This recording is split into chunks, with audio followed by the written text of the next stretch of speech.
इन दोस्तों, स्वागत है आप सभी का जीएस की पाठशाला में।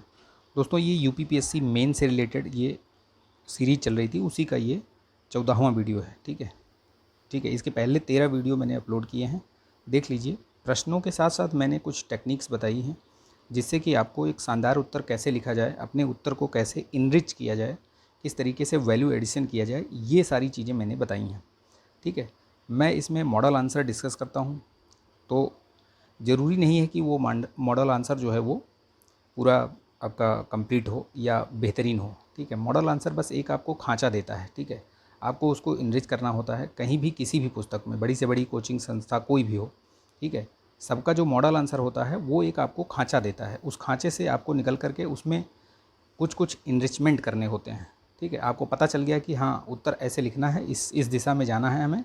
उसके बाद आप उससे रिलेटेड फैक्ट्स, डायग्राम और जो फ्लो चार्ट, ये सारी चीज़ें आप उसमें बना सकते हैं। ठीक है, अपने आप, और इस तरीके से आप उसको इनरिच भी कर सकते हैं।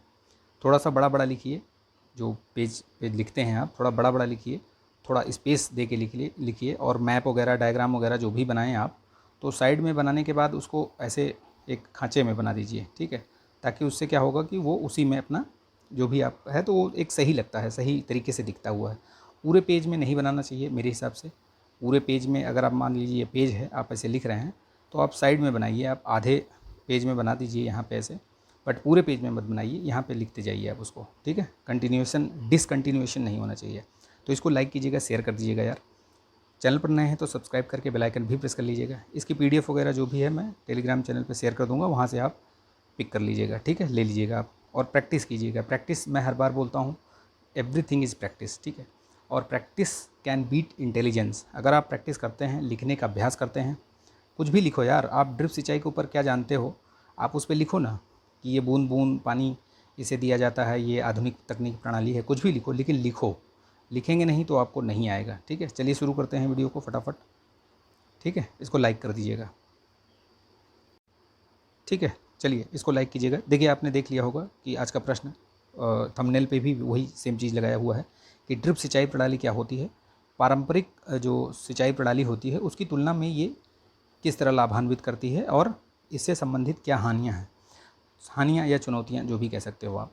ठीक है, तो अब मैंने पहले भी आपको बताया है, जब प्रश्न पढ़िए, प्रश्न पढ़ने के बाद आपको मतलब आपके दिमाग में ये एकदम त्वरित गति से आना चाहिए कि क्या इसमें मैप बना सकते हैं। ठीक है, क्या इसमें कितने पार्ट हैं। ठीक है, कितने पार्ट हैं, ये 2-3 चीज़ें आपके दिमाग में आनी चाहिए।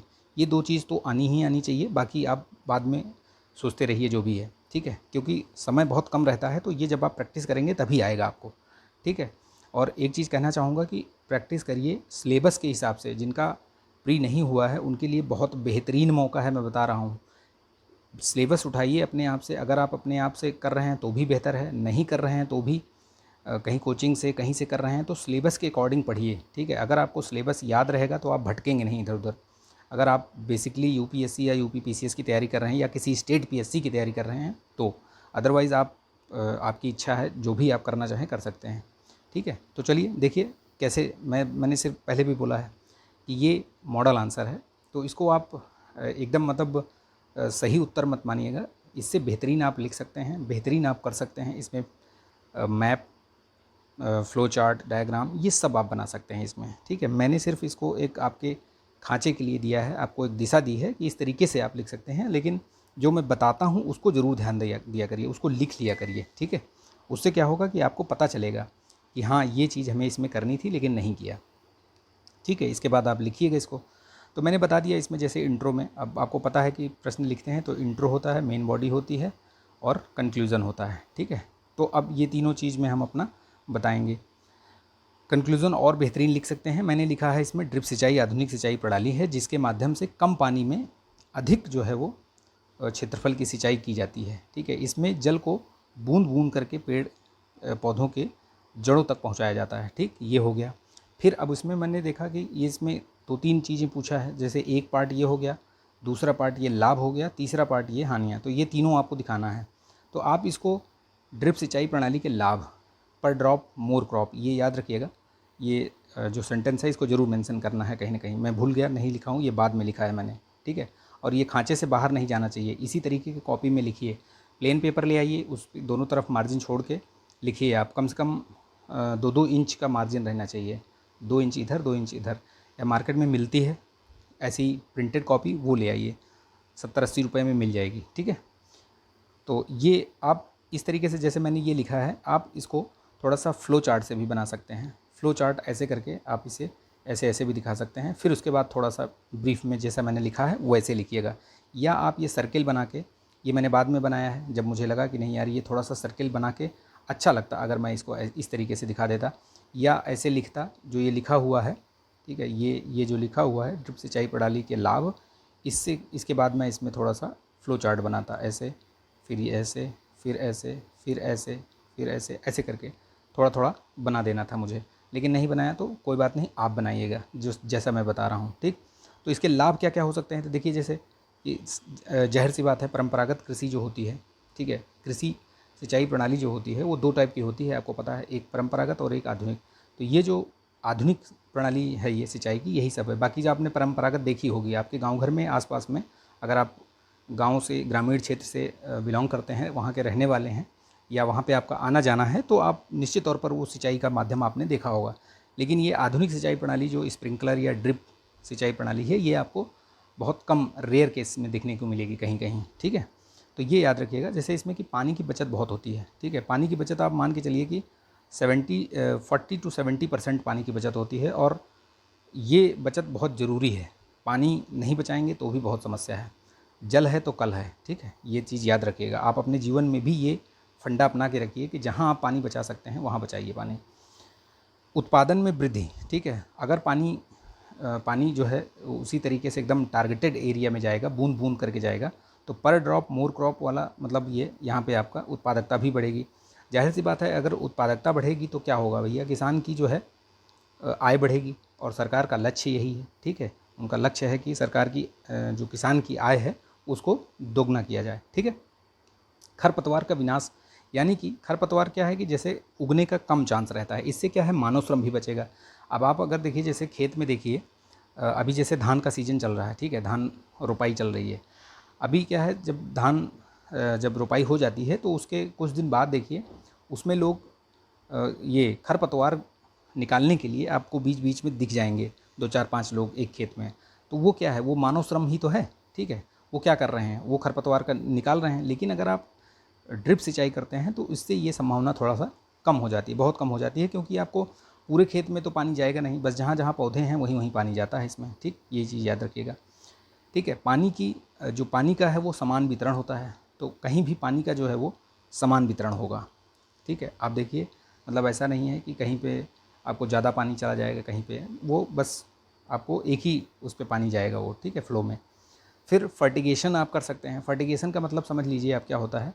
फर्टिगेशन का मतलब होता है कि आप इरिगेशन के साथ ही, सिंचाई के साथ आप फर्टिलाइज़र का भी इस्तेमाल करके प्रयोग कर सकते हैं, और टारगेटेड एरिया में ही आप उसको दे सकते हैं, ठीक है। आपका इधर उधर भी नहीं जाएगा। इससे आपका फर्टिलाइज़र भी कम और लिमिटेड मात्रा में यूज़ होगा, जिससे मृदा क्षरण, मृदा अपर्दन वाला जो ये सब घटना है वो नहीं होगा, ठीक। ये भी याद रखिएगा। किसानों की आय मैं आपको बता चुका हूँ, ठीक। मृदा अपर्दन मैंने आपको बता दिया। जल भराव होता है तो उससे भी मृदा क्षरण होता है, ठीक है, लवड़ी हो जाती है मृदा, ठीक। ये सारी चीज़ें याद रखिएगा। बहुत ज़्यादा अगर पानी भर दिया जाए तो, ठीक है, और ज़्यादा पानी भरता है वो बह जाती है मिट्टी ऊपर की वो लेयर सब लेके, ठीक है, कई बार तो ऐसे भी। और इसका एक लाभ और है, ये भी याद रखिएगा, जैसे कि जल का प्रयोग जो है, ऐसे जल का प्रयोग भी किया जाता है जो पीने योग्य नहीं है, उस जल का भी इसमें प्रयोग कर सकते हैं। तो ये तो बता दिया हमने इसके फ़ायदे, परंपरागत कृषि से इसके फ़ायदे, ठीक है। अब आप देखिए कि इसके कुछ हानियाँ भी हैं, इसके मुद्दे हैं, चुनौतियाँ हैं, क्या हैं वो बता दीजिए, ठीक है। इसमें बता दिया हमने कि ये इसमें कौन कौन सी चुनौतियाँ हैं। जैसे एक तो सबसे बड़ी बात है भैया, प्रारंभिक लागत, ठीक है। ये प्रारंभिक लागत थोड़ा अधिक होने की वजह से किसान इसकी तरफ रुख नहीं करते हैं जनरली, ठीक। फिर किसानों का जागरूक ना होना, तो किसान जागरूक नहीं है, इस वजह से और दिक्कत होती है, ठीक है, पढ़े लिखे नहीं हैं। तो इसीलिए तो बोला जाता है कि परंपरागत कृषि करने में उनको ज़्यादा मज़ा आता है, ठीक है। चेंज नहीं चाहते, वो बदलाव नहीं चाहते, जबकि बदलाव करना बहुत आवश्यक है, ठीक है। प्रशिक्षण की कमी है उनको, ठीक है, ये भी एक चुनौती है, मुद्दा है। फिर जैसे अब पाइप लगी हुई है, पाइप से ही जाता है ये ऐसे ऐसे पानी ड्रॉप। अब ये पता चला चूहा आया, चूहे ने काट दिया इसको, यहाँ से काट दिया, यहाँ से काट दिया, तो क्या हुआ, फिर जिस चीज़ के लिए हमने लगाया था वो पर्पज़ हमारा सॉल्व नहीं होगा। तो चूहे से जो काटा जाता है उसके द्वारा भी मतलब नुकसान हो सकता है। एक ये भी दिखा सकते हैं आप इसमें। फिर आप इसमें दिखा सकते हैं जैसे पानी सिर्फ एक ही जगह गिरेगा, पानी पौधे के पास ही गिरेगा, है ना। तो पानी जब पौधे के पास ही गिरेगा, यहीं पे मान लीजिए ये पाइप जा रही है, यहीं गिरता है पानी, तो यहाँ पे लवणीकरण होने की जो है वो संभावना अधिक हो सकती है, ठीक है। और पानी अगर सही नहीं है तो पानी सही नहीं है तो उसमें कूड़ा करकट भी, इसमें जो होल है वो फंस जाएगा, फिर आप परेशान रहोगे, ठीक है। तो ये चीज़ इसकी जो है हानियाँ हैं या कमियाँ हैं, ठीक है, ये चीज़ याद रखिएगा। और इसी तरीके से हम इसमें सरकारी पहल भी बता सकते हैं। सरकारी पहल वैसे एक ही इसके लिए है, किसी पीएम कृषि सिंचाई योजना, आपको पता है 2015 में आई थी ये, जो पर ड्रॉप मोर क्रॉप वाला जो सिस्टम है वो इसी से मतलब शुरू किया गया था। तो इसका क्रियान्वयन किया जा रहा है, लोगों को सब्सिडी वगैरह भी दी जाती है किसानों को, ठीक है, इन सब चीज़ों में लगाने के लिए प्रोत्साहित भी किया जाता है। मिशन काकती एक ऐसे ही ये एक सिंचाई परियोजना है, किसकी है वो, तेलंगाना की है। तो इसको मैंने इसलिए दिखाया है इसमें कि इससे जो है वो गुड प्रैक्टिसेस जो होती हैं उनको दिखाना चाहिए कि ये चीज़ें कर सकते हैं। अब आती है बारी कंक्लूज़न की। तो कंक्लूज़न ऐसा होना चाहिए जो आपका मतलब रिलेवेंट हो और करंट से कुछ रिलेटेड हो। तो आप इसमें बता सकते हैं, इससे अच्छा लिख सकते हैं, आप बहुत अच्छा लिख सकते हैं, यकीन मानिएगा, ठीक है, ये तो कुछ भी नहीं है। तो इसमें मैंने लिखा है कि समग्रतः ड्रिप सिंचाई प्रणाली अपनाकर न सिर्फ खाद्य सुरक्षा को सुनिश्चित किया जा सकता है बल्कि सतत विकास लक्ष्यों की भी प्राप्ति हो सकती है, यानी उनको भी प्राप्त किया जा सकता है। तो ये एक मतलब उत्तर रहा, एक मॉडल उत्तर रहा प्रश्न का। आप लिखिएगा, अभ्यास कीजिएगा, एक दो बार देख लीजिएगा वीडियो, अगर आपको नहीं समझ में आता है, चीज़ें नहीं समझ में आती हैं तो देख सकते हैं आप, ठीक है। इस तरीके से आप इससे हेल्प ले करके लिखने का अभ्यास ज़रूर करिए, ठीक है। अपने इंट्रो और कंक्लूज़न पे ज़रूर काम कीजिए, ठीक है। इंट्रो कैसे आपको लिखना है किसी टॉपिक पर, उसको लिख के याद कर लीजिए, आपको वहाँ जाके बहुत टाइम बचेगा। वहाँ आप जैसे ही देखेंगे ड्रिप सिंचाई, तो आपको ड्रिप सिंचाई के बारे में याद रहना चाहिए, 2-4 लाइन लिख के रखिए और उसको याद कर लीजिए। कंक्लूज़न भी उसका लिख लीजिए कि हमें ड्रिप सिंचाई आएगा या ये टॉपिक आएगा तो हम इस पर जो है याद करके रखेंगे, और वहाँ जाते ही जैसे ही दिखेगा वो उस पर हमें ज़्यादा सोचना नहीं पड़ेगा, ठीक है। तो जितने भी टॉपिक हैं, टॉपिक वाइज, चाहे साइंस एंड टेक के हों, ठीक है, चाहे आपके इकोनॉमिक्स के हों, ये सब इकोनॉमिक उसी में पार्ट में आता है ये सब, ठीक है। खाद्य प्रसंस्करण, खाद्य श्रृंखला जो आपूर्ति है, ये सब पे आप एक एक मतलब 2-4 5 लाइन लिख के याद कर लीजिए, ठीक है। तो वो याद कर लेंगे तो उससे क्या होगा कि आपका समय बचेगा इंट्रो और ये सब लिखने में, ठीक। तो ये आई होप कि आपको वीडियो पसंद आया होगा। पसंद आया तो प्लीज़ इसको लाइक कीजिएगा, शेयर कर दीजिएगा दोस्तों में। आप लोग लाइक नहीं करते हैं, वीडियोज़ में व्यूज़ आते हैं पर लाइक नहीं आता, तो प्लीज़ लाइक करिएगा इसको, ठीक है। चलिए मिलते हैं नेक्स्ट वीडियो में। जय हिंद।